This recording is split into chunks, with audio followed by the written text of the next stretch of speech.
All right, we've got Kbands Live 126 here today. Going to do all kinds of exercises that are going to do a variety of different muscle groups. We'll be starting with shoulders. We're also going to be moving through some chest flies with dumbbells, some different abdominal holds, and then we're going to finish up with some legs and abs. Let's go ahead and get started. Again, just as always, you're going to be matching my workout. So you're going to grab a bar, 45-pound bar, and we're going to get going with a little bit of activation through our shoulders. It's going to be a slight little power clean. We're not going to turn it over. We're just going to be doing that front raise to get our shoulders activated. This should be nice and light. If the bar is too heavy for you, use some light dumbbells. If you can lift a little bit more weight, throw a little more weight on there, but you want it to be light because this superset, you're going to be feeling the burn. We're going to be going back and forth between these two exercises, but here on the clean here, you're going to be raising your elbows up, keep your chest nice and tall and getting a rhythm, utilizing your legs a little bit out of the bottom. Next, you're going to be rotating over to the dumbbells. If you've got adjustable dumbbells, put on a medium level weight. We're shooting for 8 to 12 repetitions before you get into the next set to follow. You're going to be swinging your hands in front of your body. Try to limit the amount that you drop your chest. Drive your pinkies up, working to get flat hands to the floor. This is a great exercise to build muscle definition in your shoulders.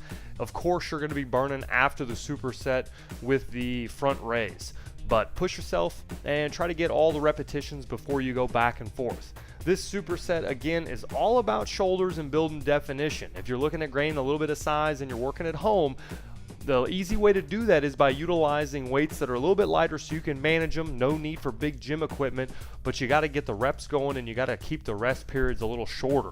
After you complete your full superset, you've got a little bit more time in between to gather yourself, to get those arms moving. If you're extra tight, go ahead and stretch the shoulders a little bit. That's going to help get the blood flow through there and take the burnout when we get back into the next set. Got about 3 or 4 sets here. Follow along, turn up the music a little bit, and let's work out. And I'll be back when we start the next exercise to chime in for you and tell you what we'll be doing.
Next set, we'll be setting up. You're going to need your stability ball, your set of dumbbells that are going to be a little bit heavier. Add some weight, 10, 15 pounds on each side. If you've already got some set up, you're going to be grabbing something that you're going to fail around 8 to 12 repetitions. We're going to be supersetting that with some tricep holds for our abs. But again, you're going to be matching my exercise, so we'll get into that one when we get there. But I'll kind of talk you through the fly position as soon as we get started.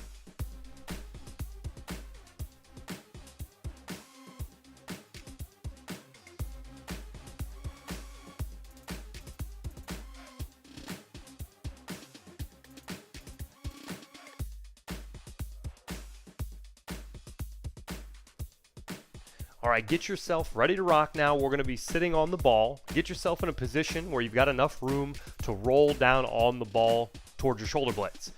Again, as we mentioned before, you're going to have some nice weights that are a little bit heavy. We're going to roll down and get into a fly position.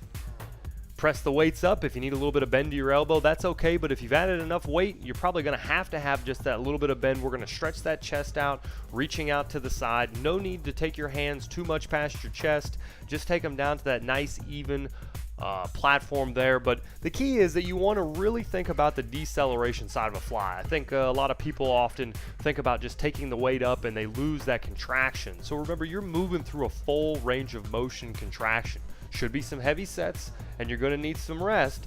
So here at your rest periods, do a little bit of stretching if you need to. But remember, you've got to get your quantity or your quality and volume up if you're trying to increase your chest size. It's going to take time. It's not an overnight deal. You've got to really put some time and effort into building your chest. Anywhere between a minute, minute and a half here when we're getting a little bit heavier, that's a good rest period to where we can really build some strength and then take a little bit of time off and then get back in for some quality reps. So swing your arms around, get ready to rock, and you're going to jump right back in. Anytime that you're completing this exercise, be conscious of the ball. If you're sliding up on the ball too high and you're towards your traps, you're not going to have great stability. You want the pressure on the ball right in the middle of your shoulder blades, if not the bottom side of your shoulder blades, so we don't have too much right on our neck. Roll down on the ball and get that shoulder blade set position and pinch your shoulder blades together. You don't want to rock your hands forward when you press. You want to have your shoulder blades together almost like you've got some raptor arms, and you're going through that motion, getting that driving force from your pinkies. Always want to rotate a little bit at the top and press through. Finish up the sets, and again, we'll be chiming in on the abdominal holds over there to the side.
All right, time to get in our rotation. We're going to be doing a dip. You find a dip station, right? And you're going to press your hands down tight and lift your hands up for a hold.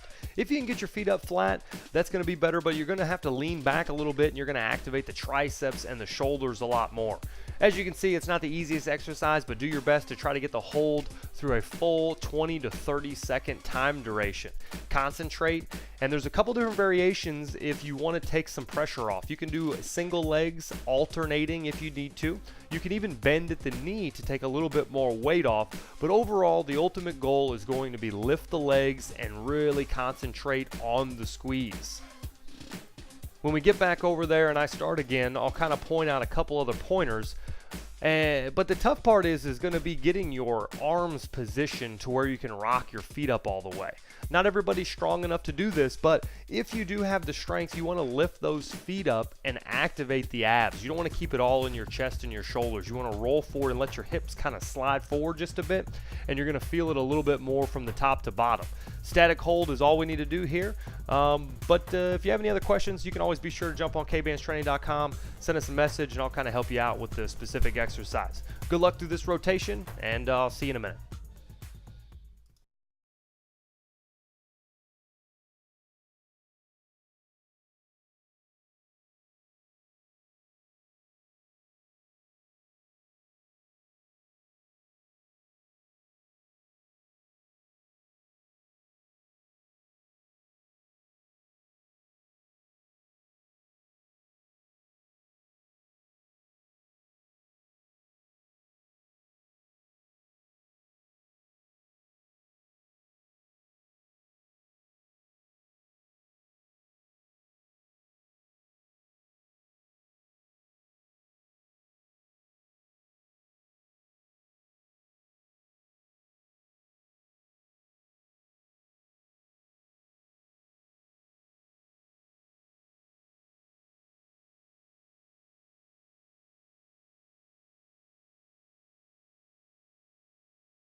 All right, let's get the area cleaned up a little bit. We're going to be bringing in the K-bands for the lower body. Leg workout here, we're going to be doing reverse lunges as well as running in place while we're doing our ab exercise. So if you're matching my exercises, you're going to be doing the abs first, and then we're going to be doing the leg workout to follow.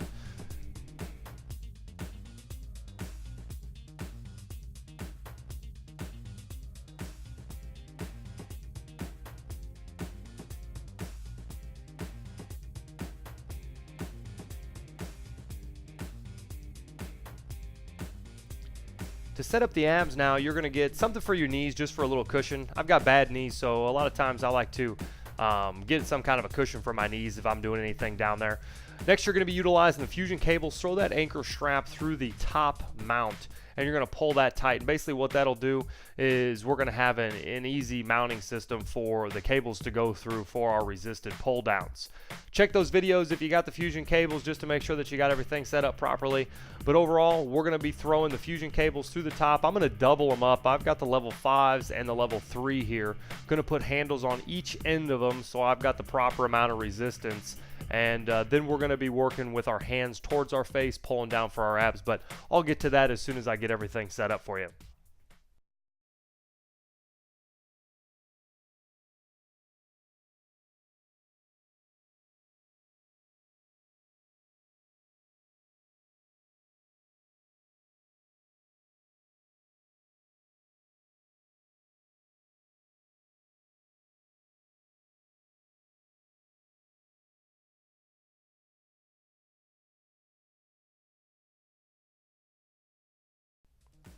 All right, so notice now we're going to get down on our knees. We've got our hands going to go on each handle, and you're going to turn your hands over so your palms are towards your face. You're going to work to keep those right around your forehead, and we're just going to be crunching down. You're going to get a lot of ab activation. Oftentimes you see people that want great abs and all they do is crunches and crunches and more crunches, but to be honest, the ab definition is going to come from resisted exercises such as this. You can get a lot of work from ab crunches, but hey, I'd rather do less reps than just be bobbing my head there for hours trying to get some good definition. In addition to the ab reps, you know, if you haven't checked out any of our nutrition information, I've posted all kinds of stuff that'll help you shed a lot of body fat, but not a lot of it has to do with the ab repetitions that you're doing. A lot of it has to do with cutting your calorie intake just a bit, eating the right foods, less sugar, those types of things. But again, if you head to kbandstraining.com, check out the search bar. You can search about anything. I've written all kinds of information that'll help you get results. Enjoy this part of the workout, and I'll show you how to do the leg portion to follow.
All right, now that you got your K-band strapped on, we are going to be ready for the cardio portion to finish up this workout. You should be getting a little bit gassed. Good activation through our abs on the sets before. Now it's time to just really take it over the top and spike your heart rate. You're going 8 to 10 repetitions in the reverse lunge. If you're not quite that strong, go with 6, go with 7, but you want to be consistent on one leg. Try to get a good 90 in the front leg, burning up the front side. Alternate legs after you finish your set, and then we're going to be running in place for 30 seconds. If you can't quite get the 30, shoot for 20, but really just spike your heart rate. As soon as I stop, you're good to go there. Continue to work on form on each one of these. As you go through these exercises, it gets silent. You've got a demo. You can turn up your music and enjoy the workout, but do yourself a favor and continue to watch form and make sure that you're doing things properly. If you're not feeling it in the specific muscle groups that I'm talking about, then we've really got to check on our form, and a lot of times you can do that by looking at ankle, knee, hip. All those big alignment pieces is what's going to make you move right when you're working out at home. Let us know if you have any other questions. Head to kbandstraining.com if you need any equipment in the video. But hey, do your best to be consistent here. You need 2 to 3 days a week is all you need to work out at home if you're trying to get your fitness to the next level. Shed a little bit of body fat through diet and nutrition, and get a nice full body workout to build some strength. You don't need to be a gym rat. You can do all this at home.